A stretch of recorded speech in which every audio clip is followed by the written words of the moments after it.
अस्सलामुअलैकुम नाज़रीन, स्वागत है आपका मेरे अपने चैनल आसमास किचन में। तो आज हमारे किचन में बनने वाली महाराष्ट्र की फेमस डिश मसाला भात। तो सबसे पहले हम मसाला तैयार कर लेते हैं। तो मसाला तैयार करने के लिए हमने यहाँ पर 1 टेबल स्पून ग्रेट किया हुआ सूखा नारियल लिया है, 1 टेबल स्पून साबुत धनिया, 1 टीस्पून खसखस, 1 टीस्पून सफेद तिल, 1 टीस्पून काली मिर्च, 1 टीस्पून सहजीरा और 1 चक्रफूल लिया है, 2 हरी इलायची, 4 से 5 लौंग और आधा पीस हमने यहाँ दालचीनी का लिया है। तो सबसे पहले हम ये सारे मसालों को ड्राई रोस्ट करेंगे और इसे पीस लेंगे। तवे पर हम ये सारी चीजों को रोस्ट कर लेते हैं।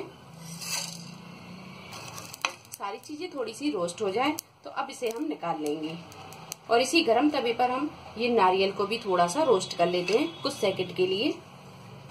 तो नारियल भी यहाँ अच्छी तरह रोस्ट हो गया है। अब कर देंगे गैस को बंद और इसे हम निकाल लेंगे। जब ये सारे मसाले थोड़े से ठंडे हो जाएंगे फिर हम इसे पीस लेंगे। कढ़ाई में हमने यहाँ तेल को गरम कर लिया है। अब डालेंगे हम इसमें ये बघार वाला सामान। तो ½ टीस्पून जीरा, ½ टीस्पून राई और 2 साबुत लाल मिर्च ली है, ये डाल देंगे। थोड़ा सा डाल देंगे इसमें करी पत्ता और प्याज को हल्का गोल्डन ब्राउन होने तक हम फ्राई कर लेंगे। प्याज जब थोड़ी सी फ्राई हो जाए तो हम डाल देंगे 6 से 7 काजू, थोड़ा सा फ्राई कर लेंगे। काजुओं को फ्राई करने के बाद में डालेंगे आलू। तो 1 मीडियम साइज का आलू, इसे छीलकर हमने थोड़े से बड़े बड़े पीसों में काट लिया है, ये डाल देंगे। आलू को भी हम थोड़ा सा फ्राई कर लेंगे। आलू जब हल्के से फ्राई हो जाए तो अब डाल देंगे अदरक और लहसुन का पेस्ट। 2 चम्मच अदरक और लहसुन का पेस्ट डाल दिया है, थोड़ी देर इसे भी फ्राई कर लेंगे। 1 कप गोभी, इसे हमने थोड़े से बड़े बड़े पीसों में काटा है, ये भी डाल देंगे। गोभी जब थोड़े से फ्राई हो जाए तब डाल देंगे हम 1 गाजर, इसे हमने छीलकर लंबे लंबे पीसों में काट लिया है और 1 बैंगन, इसे भी हमने लंबे लंबे पीसों में काट लिया है, ये दोनों को डाल देंगे। गाजर और बैंगन को थोड़ी देर फ्राई करने के बाद में अब डालेंगे हम इसमें 1 शिमला मिर्च, इसे भी हमने इस तरह के पीसों में काट लिया है, ये डाल देंगे। ½ कप मटर लिया, ये डाल देंगे। 3 मीडियम साइज के टमाटर, इन्हें हमने बारीक काट लिया है, ये डाल देंगे।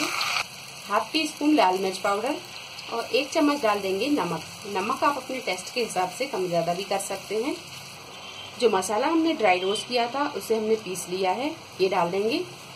सारी चीजों को थोड़ी देर अच्छी तरह हम भून लेते हैं। सारी सब्जियों को अच्छी तरह हमने भून लिया है। अब डालेंगे हम इसमें पानी। तो यहाँ हम 1 गिलास चावल ले रहे हैं और चावलों को हमने आधा घंटा पहले पानी में भिगा के रख दिया था। तो भीगी हुई चावल है तो इसमें हम 1.5 गिलास पानी डालेंगे। अगर आप यहाँ बिना भीगे हुए चावल डालते हैं तो आप 2 गिलास पानी डाल सकते हैं। तो इस गिलास से हमने 1 गिलास चावल लिए, इसी गिलास से हम 1.5 गिलास पानी डालेंगे और ये आधा गिलास। अच्छी तरह मिक्स करेंगे और नमक को हम चख लेंगे। अगर यहाँ नमक कम होगा तो नमक को हम डाल देंगे। गैस को हम यहाँ थोड़ा सा तेज कर लेते हैं। अब इसे हम ढक देंगे और पानी में उबाल आने देंगे। पानी में उबाल आने लगा है। अब डालेंगे हम इसमें चावल। 1 गिलास चावल, इसे आधा घंटा पहले पानी में भिगा के रखा था। अब डाल देंगे हम ये चावल, अच्छी तरह से चला लेंगे।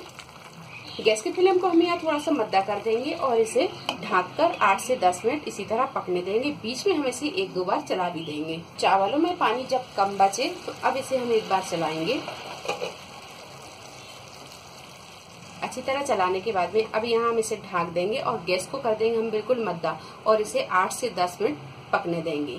दम लगाने के बाद में मसाला भात बनकर तैयार है। अब डालेंगे हम ऊपर से थोड़ा सा हरा धनिया, बारीक कटा हुआ डाल देंगे हरा धनिया। गैस को कर देंगे हम बंद और इसे कर लेंगे डिश आउट।